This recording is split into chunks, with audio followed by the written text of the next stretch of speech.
नमस्कार, TCH live पर आपका स्वागत है। मैं हूं शालिनी। कल संसद के अंदर ऑपरेशन सिंदूर पर एक लंबी चौड़ी चर्चा हुई और इस चर्चा के अंदर पक्ष और विपक्ष दोनों तरफ के नेताओं ने अपनी अपनी बातें रखी। लेकिन कल इस चर्चा के दौरान एनडीए के कुछ नेताओं ने ऐसी ऐसी बातें कही जिसे सुनकर आप भी अपना माथा पकड़ लेंगे और सोचेंगे कि क्या इन्हीं लोगों को हमने वोट देकर संसद तक पहुंचाया है। कहीं किसी ने अपना ऐतिहासिक ज्ञान दर्शाने की कोशिश की लेकिन जिसमें वो नाकाम हो गए, तो कहीं कुछ लोग एनडीए के ऐसे थे जो आतंकवादियों को शहीद बताने पर तुले थे और यहां तक कि ऐसे ऐसे बयान कल इस संसद के अंदर से निकलकर सामने आए जो अपने आप में सोचने वाले थे। दरअसल कल आपको याद होगा कि शांभवी चौधरी जो कि एलजेपी से सांसद हैं, उनकी तरफ से बयान दिया गया। उन्होंने पहले तो संसद के अंदर बड़ी लंबी चौड़ी बातें रखी कि देखिए, हम महावीर और बौद्ध की धरती से हैं, हम शांति का संदेश देते हैं और अगर शांति से बात नहीं बनती तो भगवान कृष्ण की तरह, भगवान राम की तरह तीर चलाना और सुदर्शन चक्र चलाना भी जानते हैं। लेकिन इसके साथ साथ एक बात शांभवी चौधरी ने जो कही वो ये थी, उन्होंने कहा कि जब संसद पर 2001 में हमला हुआ उस दौरान कांग्रेस की सरकार थी। जी हाँ, बिल्कुल। और इसके लिए वो कांग्रेस को भला बुरा कह के न जाने क्या कुछ कहने लगे। उन्होंने क्या कुछ कहा, जरा एक बार खुद आप अपने कानों से सुनिए। 2001 विश्व के सबसे बड़े लोकतंत्र के सबसे बड़े मंदिर पर हमला हुआ और ये लोग चुप बैठे रह गए। अब सोचिए, शांभवी चौधरी संसद के अंदर खड़े होकर आतंकी हमलों की क्रोनोलॉजी ही भूल गए कि आखिर में कब कौन सा हमला किसके समय पर हुआ, ये तक भूल गई और अपनी किरकिरी संसद के अंदर करवा बैठी।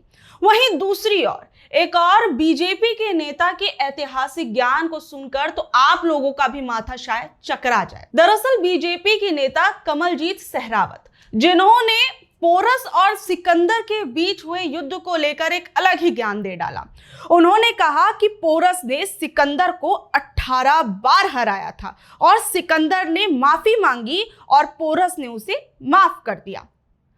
और ये बात अपने आप में ऐतिहासिक तौर पर बिल्कुल गलत है। सबसे पहले तो आप इनके बयान को सुनिए, फिर उसके बाद असल में क्या कुछ हुआ था वो मैं आपको बताऊंगी। पोरस ने सिकंदर को 18 बार हराया, सिकंदर ने माफी मांगी और पोरस ने उसे माफ कर दिया। दरअसल इतिहास में सिकंदर और पोरस के बीच जो युद्ध हुआ उसे हाइड स्पेस युद्ध का नाम दिया गया, जो 326 ईसा पूर्व हुआ और वर्तमान में पाकिस्तान के झेलम नदी के किनारे लड़ा गया था।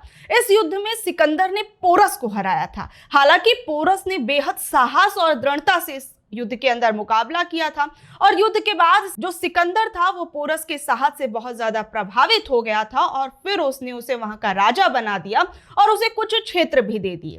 अब आप समझ सकते हैं कि एक तरीके से जो पोरस था उसकी युद्ध में हार हुई थी। लेकिन बीजेपी के नेता तो कुछ और ही ज्ञान संसद के अंदर देते हुए दिख रही हैं। वहीं दूसरी तरफ तो देखिए, एनडीए के नेता लल्लन सिंह जो कि केंद्रीय मंत्री भी हैं, वो मसूद अजहर को क्या कह रहे हैं, उसको शहीद बता रहे हैं।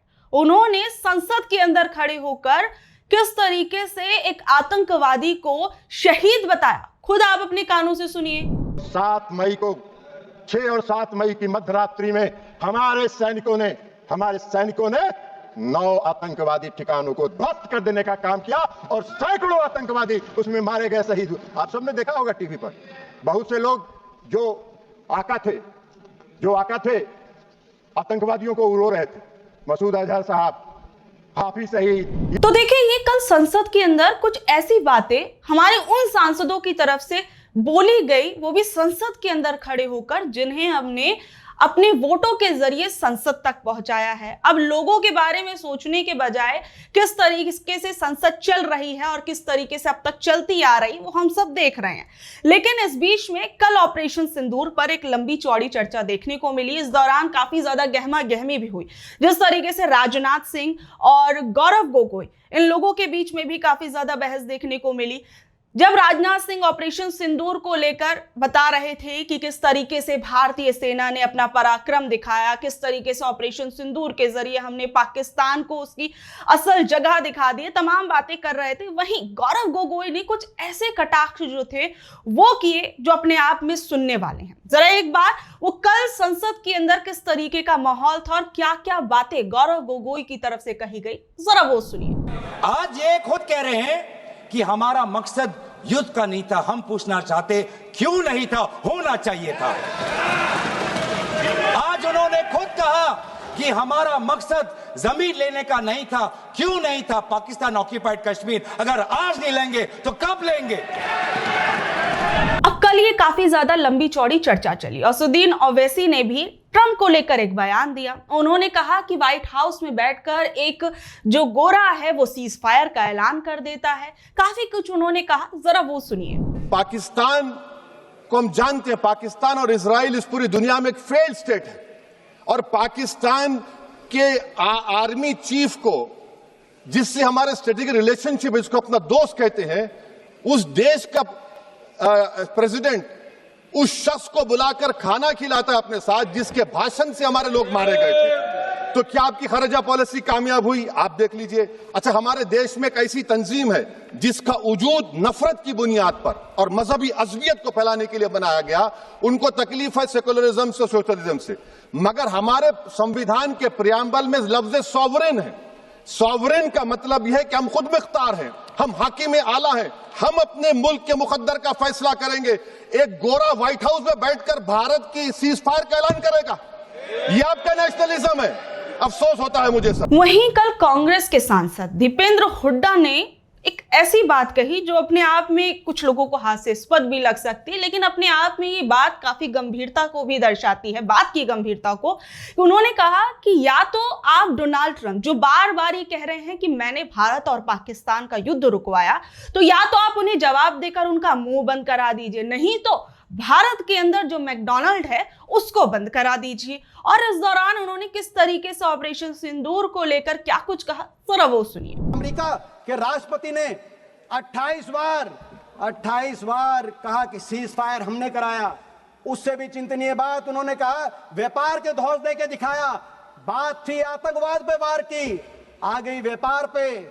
अमेरिका के राष्ट्रपति कह रहे हैं, अमेरिका के राष्ट्रपति ने केवल व्यापार तक नहीं रुके, उन्होंने कहा कि 5 जहाज गिरे, वो केवल जहाज तक भी नहीं रुके। अमेरिका के राष्ट्रपति जी ने कश्मीर का भी नाम लाया कि कश्मीर में अमेरिका की बात हुई है। और दुख की बात ये, कश्मीर के मामले में और विदेशी हस्तक्षेप के मामले में, क्योंकि इस बात पर भाजपा का, आरएसएस का भी एक स्टैंड रहा है, क्या आरएसएस की भी विदेश नीति बदल गई है? क्या आरएसएस को भी स्वीकार्य है कि अमेरिका हस्तक्षेप कर रहा है? दुख की बात और है, दुख की बात यह है कि 28 बार अमेरिका के मुखिया ने अपने मुंह से ये बात कही और लगातार कह रहे हैं, लेकिन हमारे देश के मुखिया ने एक बार भी उसका खंडन नहीं किया कि अमेरिका के राष्ट्रपति झूठ बोल रहे हैं, गलत बोल रहे हैं। अमेरिका को भी चुनना होगा, अमेरिका को भी चुनना होगा। अमेरिका को कैसे संबंध चाहिए हिंदुस्तान के साथ? दुनिया की एक शक्ति है हिंदुस्तान, भारतवर्ष को पाकिस्तान से का बराबरी नहीं कर सकता अमेरिका। अमेरिका को भी चुनना होगा। और मैं आपसे भी कहना चाहता हूं, आपको भी रास्ता चुनना होगा। या तो आंख दिखाओ या हाथ मिलाओ, या तो बातचीत करके अमेरिका से संबंध सुधारो और डोनाल्ड को चुप कराओ, डोनाल्ड का मुंह बंद कराओ, नहीं तो हिंदुस्तान में मैकडॉनल्ड को बंद कराओ। अमेरिका को अधिकार नहीं है, दोनों घोड़ों पे सवार होकर चलने का अधिकार नहीं है। तो ये तमाम बातें जो थी कल संसद के अंदर कही गई, उस पर बीजेपी नेताओं का अलग अलग ज्ञान जो उन्होंने संसद के अंदर खड़े होकर दिया, वो भी पूरा गलत, वो सब मैंने आपको बताया। तो बहरहाल कल की चर्चा को लेकर आप लोग क्या कुछ कहेंगे, और अब जिस तरीके से संसद चल रही है और तमाम मुद्दे इस बीच में उठाए जा रहे हैं, इसको लेकर आप लोगों का क्या कुछ कहना है, नीचे दिए गए कमेंट बॉक्स में जरूर बताइएगा। और ऐसी अपडेट से जुड़े रहने के लिए देखते रहिए TCH लाइव। मैं हूं शालिनी, धन्यवाद।